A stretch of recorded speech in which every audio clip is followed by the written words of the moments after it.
Bonjour et bienvenue pour ce nouveau numéro d'In Vivo, l'intégrale. L'excision est un sujet pour le moins tabou, alors qu'il concerne 160 millions de femmes dans le monde, dont près de 60 000 en France, excisées dans leur pays d'origine, mais également, il faut le souligner, clandestinement sur notre territoire. Pour en finir avec cette barbarie, certaines osent aujourd'hui témoigner. Elles ne se présentent pas en victimes, mais en femmes courageuses, combatives, qui revendiquent le droit d'être femme à part entière. Elles le peuvent grâce au docteur Foldes qui a compris l'ampleur du drame lors de ses missions humanitaires en Afrique. Il y a 15 ans, il a mis au point une chirurgie réparatrice pour reconstruire un clitoris mutilé. Rappelons que le clitoris est un organe de près de 11 cm de long, dont seulement 1 cm environ est apparent. Il est donc de la même proportion qu'un pénis, mais beaucoup plus innervé, et il joue un rôle similaire dans l'excitation sexuelle. Ina Modja, chanteuse malienne, mais également des femmes anonymes, nous font partager leur histoire, leur combat pour retrouver leur dignité, sans haine pour les mères et les grands-mères qui ont perpétué la tradition, une tradition qui n'a qu'un but, leur interdire le plaisir. Voyez ce reportage de Catherine Euzet, Pascal Épée, David Bonamy et Claire Collin.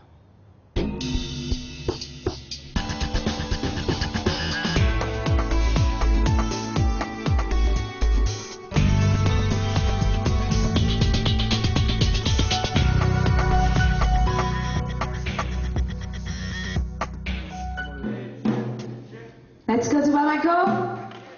Okay. Let's go to Bamako. Chanteuse d'origine malienne, actuellement en tournée en France, Ina Modja a le sentiment d'être née deux fois. Une première fois à Bamako, il y a 28 ans, d'un père diplomate et d'une mère sage-femme. Une seconde fois, il y a 6 ans, sur la table d'opération du docteur Pierre Foldes. Ce jour-là fut réparée une blessure qu'elle pensait irréparable, son excision. J'ai un souvenir très vague de mon excision. J'étais très petite, j'avais 4 ans et demi. C'était pendant des vacances avec ma mère et mon petit frère au Mali. Et je pense que la douleur était tellement vive que j'ai occulté complètement tout souvenir jusqu'à ce que j'ai l'envie de m'en rappeler. Ina est aujourd'hui en concert à Saint-Germain-en-Laye. Coïncidence émouvante, le théâtre est à quelques centaines de mètres de la clinique où elle fut opérée. Tandis que les techniciens installent le matériel sur scène, elle fait une pause et se souvient. J'ai des sensations qui sont restées dans ma mémoire. J'ai les pleurs des enfants, je pense que j'ai ce dégoût du sang depuis. Une petite fille peut être excisée avec une lame de rasoir, un couteau, un tesson de verre, à la chaîne. Donc il suffit qu'une petite fille soit malade et que ce soit contagieux pour contaminer celle d'après. Sans compter les infections, sans compter la tragédie que c'est physiquement, c'est terrible. C'est seulement à l'âge de 18 ans qu'Ina prend vraiment conscience de sa mutilation. Elle n'a pas encore eu de relations sexuelles à l'époque et vient s'installer en France pour faire ses études et travailler comme mannequin. Elle consulte pour la première fois une gynécologue qui lui annonce brutalement son excision. Just embrace yourself with pride. I embrace myself with pride. Ça m'a fait un grand choc. Je lui ai demandé, alors, mais comment vous savez? Elle m'a dit, vous voyez là, à la place de la cicatrice, vous devriez avoir un clitoris. L'air de rien, sans que je m'en rende vraiment compte, ça a changé beaucoup de choses dans mon attitude, dans ma façon de me voir. Je ne me sentais pas complètement femme. Et ça, c'est un vrai problème. J'avais un problème d'identité, subitement, que je n'avais pas eu jusque-là. Ça tombait justement au moment où je commençais à être mannequin, j'avais intégré une belle agence et je travaillais bien. Avoir cette image-là et ce que je pensais de moi-même et de mon corps, il y avait un grand décalage. Donc j'avais toujours l'impression d'être une usurpatrice. Et je me disais parfois, si seulement vous saviez. Les mutilations sexuelles dues à l'excision ne sont plus irrémédiables. Ina Modja l'ignore jusqu'au jour où, en feuilletant un magazine, elle découvre par hasard un article sur la chirurgie réparatrice mise au point par le docteur Foldes. Quand j'ai lu ça, vraiment, j'ai l'impression que c'était le ciel qui me tombait sur la tête. Je me suis fait opérer 1 mois après mon rendez-vous avec le professeur Foldes. Et c'est très marrant parce que le jour où je suis sortie du bloc opératoire, je me suis sentie différente. En me réparant physiquement, il m'a aussi réparé un peu psychologiquement. Et j'ai su que je pouvais commencer vraiment à me reconstruire. Parce que on se reconstruit jamais à 100%. Il y a toujours une faille qui est là. Mais elle est de plus en plus petite. Et puis maintenant, ça fait 6 ans que j'ai été opérée. Et ma vie a changé, hein, vraiment. Retrouver son identité, son image corporelle, devenir une femme à part entière, c'est ce désir qui a poussé Ina à se faire opérer il y a 6 ans par le docteur Foldes à la clinique Saint-Germain. Médecin humanitaire, il a compris la réalité des mutilations sexuelles lors de ses missions en Afrique. Moi, j'ai fait de la médecine humanitaire tout de suite dès que j'ai été dès ma thèse. Je suis parti, j'étais dans les premiers médecins du monde, j'ai fait tout de suite des missions. J'ai été dans un pays qui était le Burkina Faso, où il y avait beaucoup de ces femmes mutilées. Elle savait que j'étais urologue, donc je venais pour investiguer, essayer de voir un peu les techniques chirurgicales qu'on faisait. Et certaines m'ont interpellé en me disant, par le biais de la douleur, en me disant, docteur, ça fait mal, est-ce que vous pouvez faire quelque chose pour nous? Et donc j'ai regardé. Ça m'a rappelé quelques interventions qu'on faisait sur la chirurgie de la verge à l'époque. J'ai commencé à réfléchir, j'ai essayé, puis j'ai vu qu'il y avait quelque chose qui restait, qui pouvait être fait. Donc je suis vite revenu en France pour refaire de l'anatomie, de la physiologie, refaire des dissections. Et chemin faisant, j'ai pu mettre au point cette technique. À l'époque, le clitoris n'a quasiment pas été étudié. Le docteur Foldes s'aperçoit que cet organe mesure environ 12 cm de long et que l'essentiel est caché. Au cours d'une excision, en général, 1 cm du clitoris seulement est coupé. Il y a donc dans ce qui nous reste des parties mortes, blessées, abîmées. Et ces parties, on va les enlever. Et au milieu de ces tissus qui sont abîmés par la mutilation, on va retrouver tout ou partie de l'organe normal qu'on va donc reconstituer. Les zones qui donnent le plaisir, ça c'est intact. Les nerfs sont intacts. Dans la plupart des cas, le docteur Foldes parvient à reconstruire complètement le clitoris avec l'ensemble de ses nerfs et de ses vaisseaux. Il ne s'agit donc pas de chirurgie esthétique, mais bien d'une chirurgie réparatrice qui va bouleverser profondément la vie des femmes, leur image d'elles-mêmes. J'aurais préféré n'avoir jamais été excisée, mais le fait que cette opération existe permet vraiment, un peu comme si on revenait sur le destin, quelque part. Et le geste d'aller se faire réparer, c'est aussi prendre sa vie en main et se l'approprier parce que ma vie m'appartient, mon corps m'appartient. Et c'est à moi de décider ce que je vais en faire.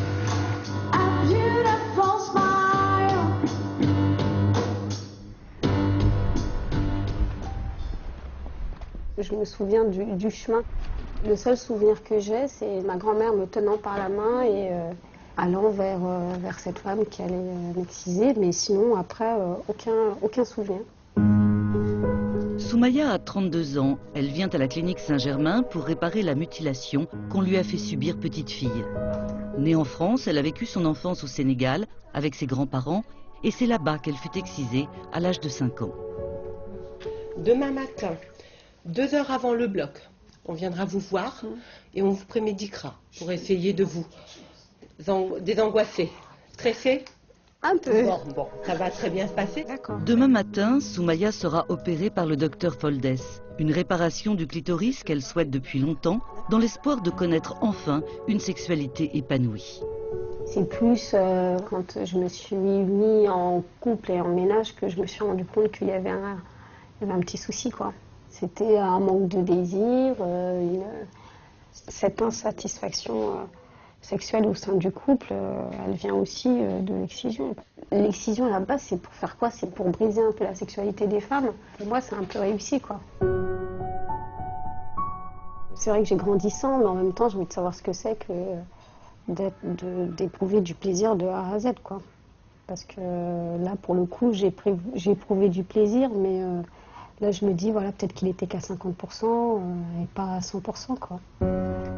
Pourtant, cette cadre supérieure, parfaitement intégrée, a failli reculer, tiraillée entre ces deux cultures. Ma grand-mère, quand elle a fait ça, elle n'a pas fait ça à mal, parce que c'est une femme qui a beaucoup d'affection pour moi, que j'aime énormément.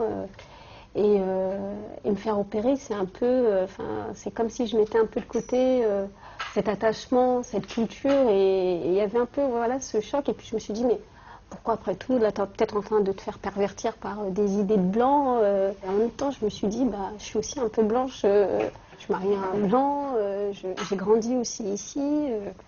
Je me sens franco-sénégalaise, donc oui, enfin voilà. Et puis ouais, puis c'est barbare, tout simplement, quoi. Soumaya est déterminée, mais bien sûr très angoissée à la veille de l'opération. Le docteur Foldès le sait bien quand il fait sa tournée du soir pour réconforter ses patientes. Il n'y a pas de souci. Voilà. Voilà, tout va bien. La chambre, ça va? Ouais, super. D'accord. Bon.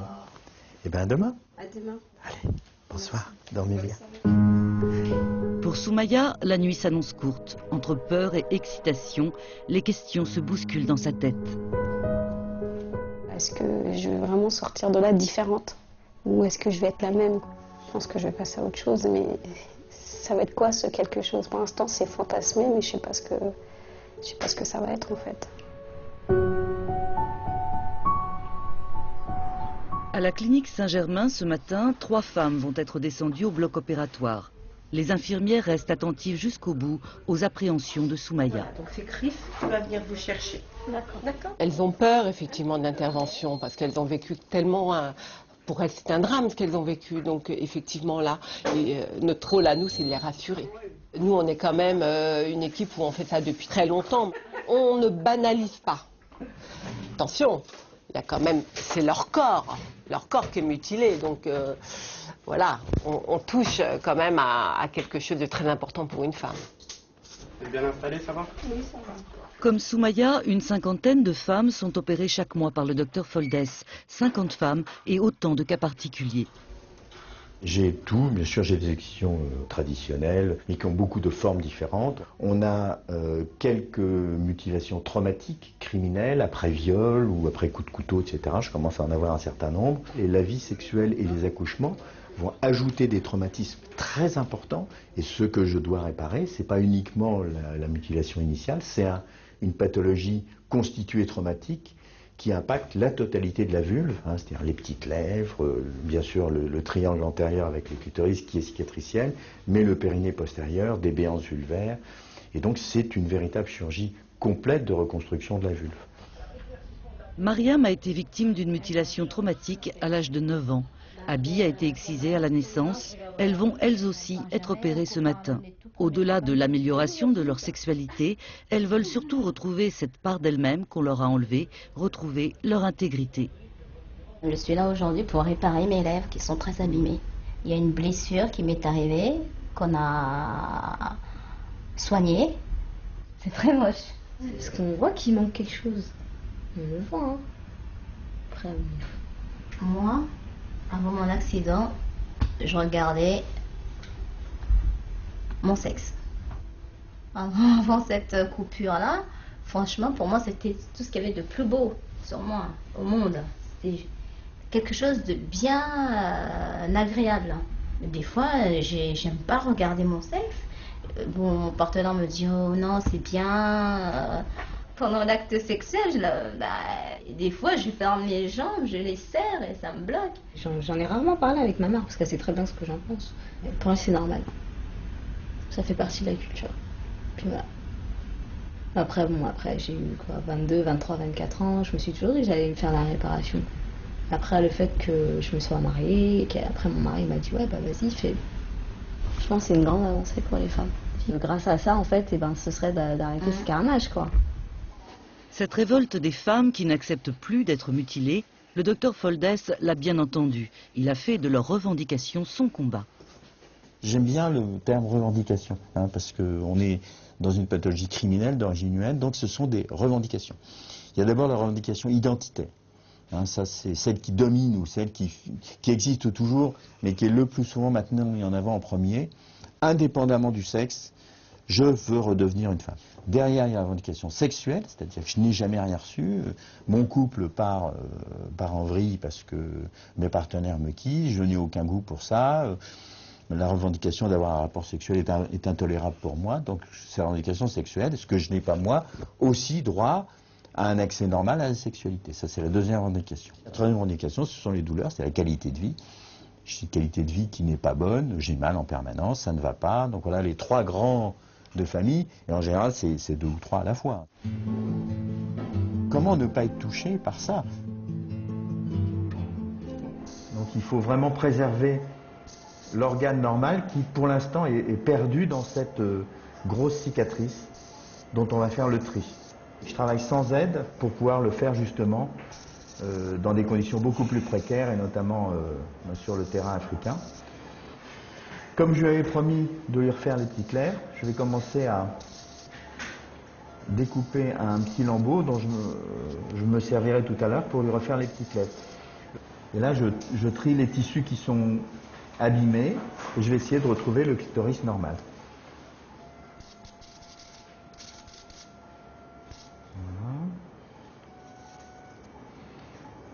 Et on commence à le voir apparaître là. Il est ici. C'est une étape assez émouvante parce que dans une situation de cicatrice de mauvaise qualité, on arrive à retrouver progressivement des tissus tout à fait vivants qui lui permettront d'avoir une vie sexuelle normale et en plus une apparence quasiment normale de sa vulve. Voilà, on a fini les petites lèvres. Donc là, je vais aller fixer le clitoris. Donc là, sa position normale. Pour qu'il ne puisse pas s'en aller après. On ne touche jamais au nerf. Et donc on met toutes les chances de notre côté pour que la sensibilité revienne la plus normale possible et la plus vite possible. L'intervention n'aura duré que 30 minutes. Soumaya et les 2 autres femmes opérées ce matin pourront rentrer chez elles d'ici 24 heures. Non sans un dernier point avec le docteur Foldes. Tout s'est très bien passé. Programme complet, on a fait les petites lèvres, on a fait le clitoris qui va se remettre en place. Il y a plusieurs phases. La première phase, c'est là où ça va être un peu désagréable parce que ça va couler. Donc je vous ai donné une petite fiche. Vous avez lu un petit peu ce que je vous ai donné? Donc après cette première phase, il y a une phase qui est plus agréable où vous allez aboutir à la cicatrisation complète qui vous permet d'avoir les premiers rapports. Mais après, on va redécouvrir toute cette innervation et la mise en place des sensations. Et ça va durer à peu près 6 mois. Donc il y a un mode d'emploi et un accompagnement. D'accord? Au revoir. Au revoir. Pour l'instant, ça me fait mal parce que voilà quoi. Mais non, je sens qu'il y a quelque chose qui est là de présent et qu'il ne manque plus rien maintenant. Je vais pouvoir avoir une vie normale avec mon mari, ne plus être complexée. Et voilà, maintenant ça va se passer normalement. Et puis voilà, c'est pour ça que je suis contente. 9 mois après son opération, Fatou a pu se libérer des préjugés, des interdits qui pesaient sur elle et la culpabiliser. Aujourd'hui, la jeune consultante en communication veut juste vivre sa féminité et totalement. Je me suis coupé les cheveux. C'est vrai que j'ai plus envie d'être... bon, après, avant, j'étais aussi... Je pense que je faisais comme attention. Mais maintenant, j'ai envie que ça se voit. C'est plutôt ça qui est différent. Vous voyez, je suis une femme, je suis une fille sans être dans l'extravagance, sans être aguicheuse, c'est pas ça. Mais je suis là, quoi. Il y a un côté comme ça. Je suis là, je suis fière de... Je me sens légère, voilà, je suis fière d'être une femme. Oui. Au début, vous n'avez pas de sensation. Au début de l'opération, vous ne la retrouvez pas tout de suite. En tout cas, moi, je ne l'ai pas retrouvée tout de suite, la sensation. Donc, vous savez que vous avez un travail à faire sur vous. Vous savez que c'est vous qui allez amener cet organe à fonctionner à 100% de ses capacités. Donc, moi, je dirais, je ne suis pas encore à 100% de mes capacités. Mais déjà, maintenant, je peux dire qu'il fonctionne. Je peux dire qu'il fonctionne, que ma sexualité est meilleure qu'avant l'opération. Et je sais que j'ai encore du travail à faire et waouh, qu'est-ce que ça va être si j'arrive au 100%, qu'est-ce que ça va être? Voilà. Dans cet apprentissage de la sexualité, Fatou est accompagnée pendant 2 ans par une équipe pluridisciplinaire autour du docteur Foldes. Jean-Marc Benkemoun est psychiatre dans une unité médico-légale. Confronté en permanence aux violences faites aux femmes, il s'est engagé à leur côté pour les aider à se reconstruire. Voilà une femme qui a eu une sexualité perturbée et qui va retrouver, grâce à la chirurgie, grâce à la réparation, un potentiel de plaisir sexuel. Comment se l'approprier face à une opération chirurgicale qui amène une récupération d'une grande fonction de l'être humain? Il y a toujours d'abord une convalescence, et on voit bien qu'il y a une période de convalescence, il y a toujours une période de rééducation. Alors même si on le conçoit mieux pour un membre ou pour une pathologie cardiaque, etc., je pense que pour la sexualité, il y a une période de rééducation, entre guillemets, c'est toujours un terme un peu compliqué, rééducation, et une période d'accompagnement psychologique, comme face à la récupération de toute grande fonction. Est-ce que je peux y faire confiance? Est-ce que ça va durer? Est-ce que c'est quelque chose de normal? Est-ce que je suis normal maintenant? Comment les hommes ou les femmes avec qui je vais avoir des relations sexuelles vont réagir? Est-ce que je peux leur dire? Est-ce que quelque chose de logique dans l'esprit humain qui va se mettre en place par la suite? Fatou est également accompagnée par la sexologue Catherine Solano, avec laquelle elle peut parler sans tabou de ses nouvelles sensations. Au niveau des caresses maintenant, au niveau du clitoris, je dirais, qu'est-ce que vous sentez? Est-ce que c'est toujours anesthésié? Est-ce que vous avez des sensations différentes? Oui, j'ai des sensations différentes. Je sais que c'est une zone qui comment on peut dire ça, qui s'éveille et qui est vivant, quoi. D'accord. Alors qu'avant, vous ne sentiez rien du tout? Non. D'accord. Et ce que vous sentez, c'est quoi? C'est un contact? C'est du plaisir? C'est des fourmillements? C'est quoi exactement? Plutôt un plaisir, oui. Un plaisir. Mais plutôt léger? Il y a encore de la frustration, parce que j'ai peut-être l'impression que ça peut être mieux, encore mieux. Oui. Vous attendez plus, en fait? Oui. D'accord. Qu'est-ce que vous attendez de plus? Qu'est-ce que j'attends de plus? J'attends plus que ça s'installe plus dans la durée. J'ai l'impression que c'est... C'est encore fragile? Oui, ouais. C'est ça. Donc au total, ce que je dirais, c'est que c'est bien de continuer, comme vous le faites avec votre ami, puisque vous dites que le plaisir augmente progressivement, il y a encore des grandes chances que ça continue à augmenter, et que vous arriviez à avoir des orgasmes de plus en plus facilement. Ça, c'est sûr. Deuxième chose qui serait bien, c'est d'explorer aussi les racines du clitoris, c'est-à-dire aller un petit peu plus vers l'os du pubis, parce que c'est une zone qui devrait aussi être intéressante et agréable à explorer, tous les deux. Il me demande, il me questionne, ouais. Ça va pas. Donc, c'est un apprentissage à deux, finalement. Oui, oui. Comme toute la sexualité. Oui. D'après l'étude 2012, publiée dans The Lancet, 80% des patientes opérées par le Dr Foldes retrouvent une sensibilité clitoridienne. Un tiers des femmes qui n'avaient jamais éprouvé d'orgasme commencent à en éprouver, et celles qui avaient des orgasmes occasionnels en éprouvent maintenant régulièrement. De l'autre côté, allez-y, madame, passez 2 fois. C'est gentil, merci madame. Ada a été opérée il y a tout juste 4 mois par le Dr Foldes et revient le voir pour son suivi. Là, vous avez fait le plus dur. Voilà. Et vous avez fait le plus dur. Alors maintenant, on va passer par différentes pas. C'est-à-dire que vous avez continué à le stimuler comme je vous avais expliqué. Vous allez vous percevoir que ça fait plus mal, c'est plus gênant. Puis vous allez commencer à sentir, mais sans que ça soit ni douloureux ni agréable. Et puis progressivement, le plaisir va commencer à poindre. Mais là, il faut combien qu'on se suive. Le Dr Foldes accompagne ses patientes jusqu'à ce qu'elles se sentent bien, chacune à sa façon, à son rythme, mais toutes avec une volonté qui force son admiration. La machine à guérir se met en marche, et l'actrice principale, c'est la femme elle-même. C'est elle, la machine à guérir. Et nous, on est en train d'accompagner un fleuve dont le barrage vient de céder, là, qui s'ouvre vers la nouvelle vie. Et on essaye de l'accompagner le mieux qu'on peut. Mais là, vraiment, on sent très bien l'énergie de guérison qui est dans chaque femme. Cette énergie de guérir donne aussi à Ada le courage de lever le voile sur ce qu'elle a vécu et de combattre la violence subie par tant de petites filles. Près du quart des patientes du Dr Foldes a été excisé dans notre pays, comme Ada, française d'origine mauritanienne, qui est née à Paris en 1986. Je sais que toutes les jeunes filles d'origine d'Afrique subsaharienne que j'ai pu côtoyer, elles l'étaient. On n'en parle pas. C'est normal. C'est comme passer chez le dentiste. C'est une étape obligée, donc on n'en parle pas.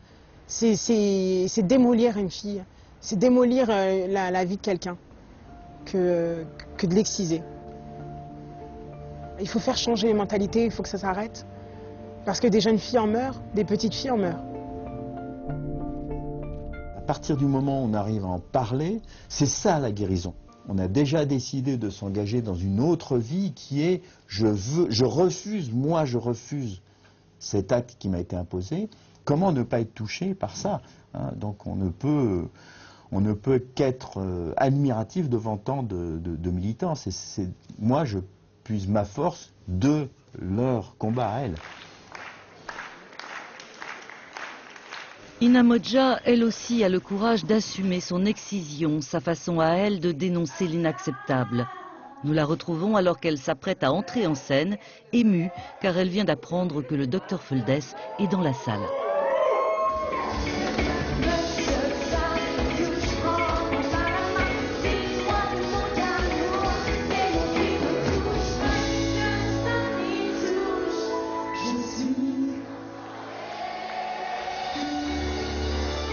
Tout à coup, Ina interrompt son concert. Il s'appelle Pierre Foldes et c'est le professeur qui a créé la technique de réparation de l'excision. Et grâce à lui, ma vie a changé. Merci.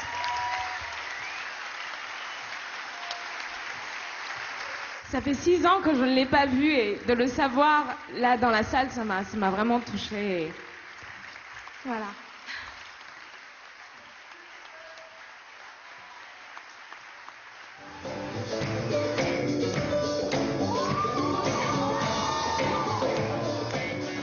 Bravo. Merci à vous. Merci beaucoup. Merci. Il faut continuer comme ça.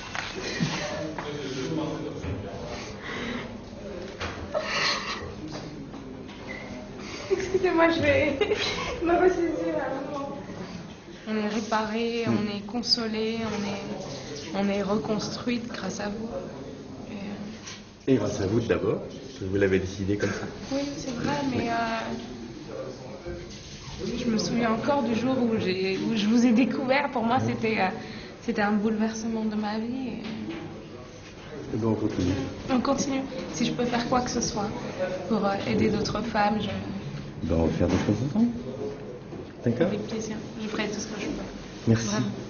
Merci. Je vous laisse décompresser. D'accord. Merci beaucoup. Merci.